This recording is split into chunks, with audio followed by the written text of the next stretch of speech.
política. Um levantamento da rede Nossa São Paulo mostra que os paulistanos não participam da vida política aqui na capital. A reportagem é de Vitor Moraes. Cerca de 57% dos moradores de São Paulo não participam da vida política da cidade, de acordo com o levantamento da rede Nossa São Paulo e do Ibope. Mas quais são esses critérios?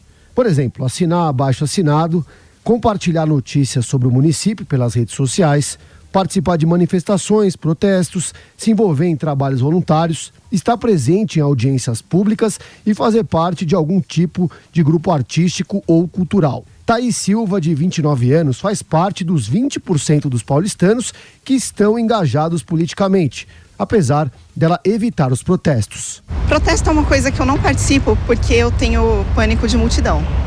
Então eu procuro não ir em protesto. Mas abaixo-assinado, sempre que cai na minha mão, eu assino. Mesmo no meu bairro, os abaixo-assinados que caíram na minha mão, eu assinei. Quando eu concordava com o que estava acontecendo ali. Tipo, abertura de creche, assim, essas coisas. Mas, realmente, a juventude não liga muito para política, não. Felipe de Moura Xavier tem 30 anos, é ator e bailarino. Ele participou das manifestações de 2013 e do protesto contra a mudança em linhas de ônibus em São Mateus no mesmo ano. Quando teve o corte da linha de ônibus lá em São Mateus, a gente fez uma manifestação para trazer a linha de volta, dialogando com a subprefeitura e com a CT, que a gente fechou o trânsito para poder chamar a atenção das autoridades. A gente conseguiu um diálogo, apresentando alguns dados do bairro e trazendo uma linha de volta com outro trajeto. E engajamento social aqui, quando tiveram as manifestações de 2013, eu também participei. Achei bem interessante, foi a primeira vez. No geral, pensando em política, eu procuro trabalhar a política do dia a dia também, nas minhas relações de trabalho, sempre com diálogo, independente de posicionamento de partido, aquilo que a pessoa idealiza ou defende. O levantamento do Ibope também mostra a confiança nas instituições daqueles que moram em São Paulo. O metrô aparece como a instituição que possui o maior índice de confiança, seguido pela Sabesp e pela SP-Trans. Entre as entidades com o menor índice de confiança estão o Tribunal de Contas do município, a Câmara Municipal de São Paulo e o Poder Judiciário.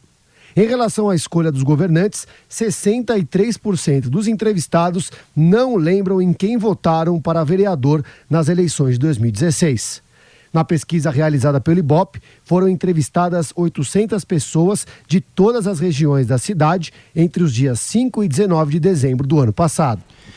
Essa mesma pesquisa revelou que os moradores têm orgulho de viver aqui na cidade de São Paulo, mas 64% dizem que se mudariam se pudessem. O levantamento também mostrou que a violência é o que mais incomoda as pessoas, enquanto as oportunidades são o aspecto talvez mais positivo. Professor Marco Antônio Villa, sim, o engajamento político deveria ser muito maior, né? Mas é uma tradição, triste tradição no Brasil, isso vem desde o período colonial, passa pelo século XIX e século XX, agora no XXI, do pouco envolvimento da população com a vida da sua cidade.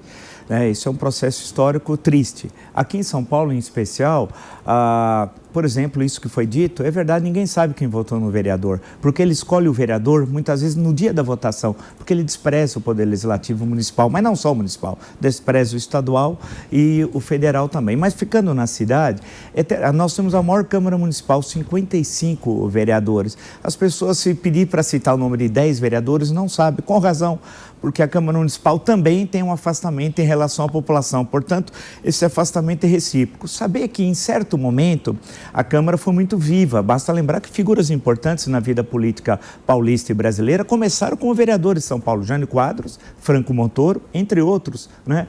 Mas e foi passando o tempo, por exemplo, muitos começavam na Câmara dos Vereadores para depois dar o salto até para a Prefeitura. Dos 55 vereadores de São Paulo, quem que você pode dizer que é um elemento relevante, né, na gestão e que pode ser candidato a prefeito? Nenhum, infelizmente. Então, quando a população diz que descrê no Tribunal de Contas do município, ela tem toda a razão.